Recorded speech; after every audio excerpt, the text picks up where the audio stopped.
አስደንጋጭና ለማመን የሚከብድ መረጃ ከፖሊስ ተሰምቷል። ጉዳዩ እጅግ በጣም አሳሳቢ ደረጃ ላይ መድረሱ ታውቋል። ገንዘብ ስትቀበሉ ጥንቃቄ አድርጉ ሲል ፖሊስ አሳስቧል።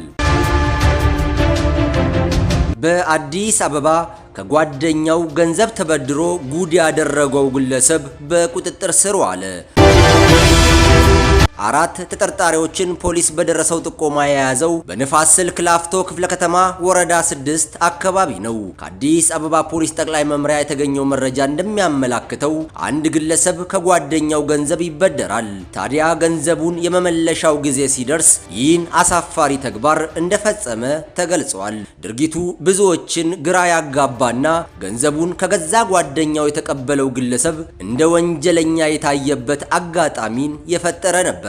አበዳሪው ግለሰብ ከጓደኛው የተሰጠውን 100 የአሜሪካን ዶላር ይዞ ለመመንዘር ወደ ባንክ ቤት ሲሄድ ፈጽሞ ይሆናል ብሎ ያልጠበቀውና ያላሰበው ነገር ገጠመው። ሀገርን የሚጎዳ የወንጀል ድርጊት ስለመፈጸሙም ተነገረው። በወቅቱ ግለሰቡ በሆነው ነገር ተደናግጦ ግራ ተጋባ። እንዴት ጓደኛዬ ይህን አሳፋሪ ተግባር ሊፈጽምብኝ ቻለ የሚል ጥያቄ ተፈጠረበት።